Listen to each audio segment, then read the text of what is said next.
City very solid at 7-1. The officers are backing Cardinal Flower and Cypress Sky. Florida Sun, one of the last to go into these stalls for this William Hill Lincoln Handicap.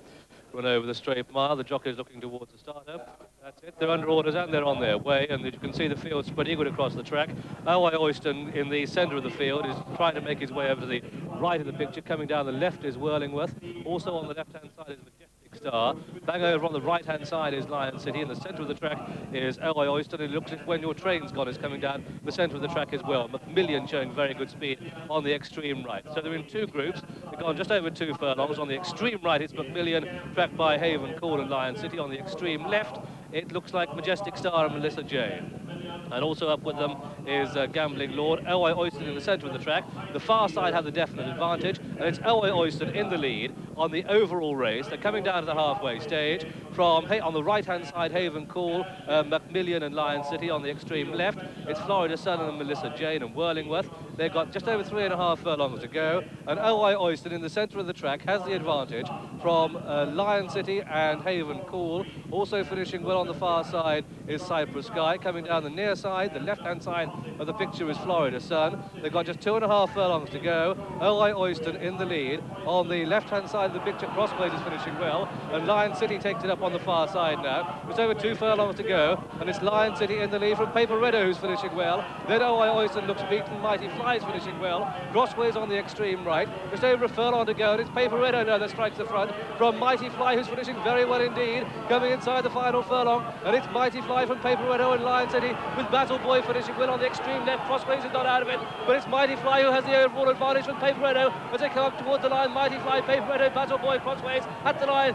Mighty Fly is the winner. Paperetto is second, Basil Boy third, Crossways fourth, then Lion City, then Elway Oyston, then came High Pitch, and behind High Pitch Rare Gift, then Cypress Sky, then Florida Sun, and behind Florida Sun was Whirlingworth, and behind these came Cardinal Flower, and the back markers include the Ring Bidder, When Your Train's Gone. Also towards the rear was Gambling Lord and Melissa Jane, and one of the last to pass the post was Cordite Spear. And so the result of this, the William Hill Lincoln Handicap, is a win for number 15, Mighty Fly, owned by Mrs. VA and Mr. R.J. Torrey, trained at Fording Ridge by David Ellsworth and ridden by Steve Cauthen. Second was number 7, Paperetto, ridden by Richard Hills. Third was number 14, Basil Boy, ridden by Pat Edery. And for me, the fourth horse home was number 3, Crossways, and that was the one to lead the group on the left-hand side. So victory has gone to Mighty Fly and Steve Cauthen. One of the very few fillies to win this race. Steve put up 2 pounds overweight, but he knows this horse very well indeed. And how ironic it is that Steve Cauthen, who will be riding regularly for Barry Hills this year, that Mighty Fly, the 14-1 winner of this William Hill Lincoln Handicap, Steve Cauthen has beaten his own stable of Paperetto. Paperetto finishing second in this colossal cavalry charge. Well, a little bit of a disappointing run by Cypress Sky, who could never really get into the shake-up. Neither really could Lester Piggott on Rare Gifts, so Lester's bogey prevails. But here's our winner, Mighty Fly. Let's see her do it again with Bruff. And the one prediction that did come off is they went one heck of a gallop. That's really the story of this race. They went so fast that an awful lot of them were just luggage after about 4 furlongs. They've gone so fast, and Elway Oyston, perhaps it was his own undoing. He's in front there with a noseband, but he's already under pressure. He's gone so fast. Lion City's been after him, and if you committed yourself that early, you're going to be really struggling to survive in the final furlong of a race like this. Here goes Lion City cutting for the line. Oyston already beaten. Paperetto going well. But Steve Cauthen, see where he's coming from, right to the left of the picture there. He's waited while the cavalry charge went. He's now working through. Crossways, who stays well, has beaten all the ones this side, but I'm afraid he's really been beaten by the draw as much as anything. The storybook didn't quite work for Jeff Ragg and his first Lincoln as a full trainer.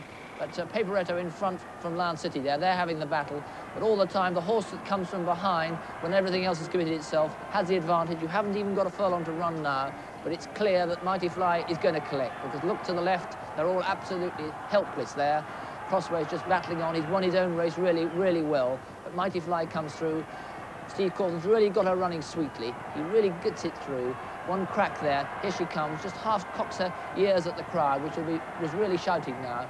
She stretches away, and it's Ring Bidder who's coming through. Basil Boy coming through there to a second, but it's going to be close for second. But Mighty Fly has it cosy to the line. Look, she's pulling up. She's just cocking out her ears at the end. Paperetto's second. Basil Boy is third, and Crossways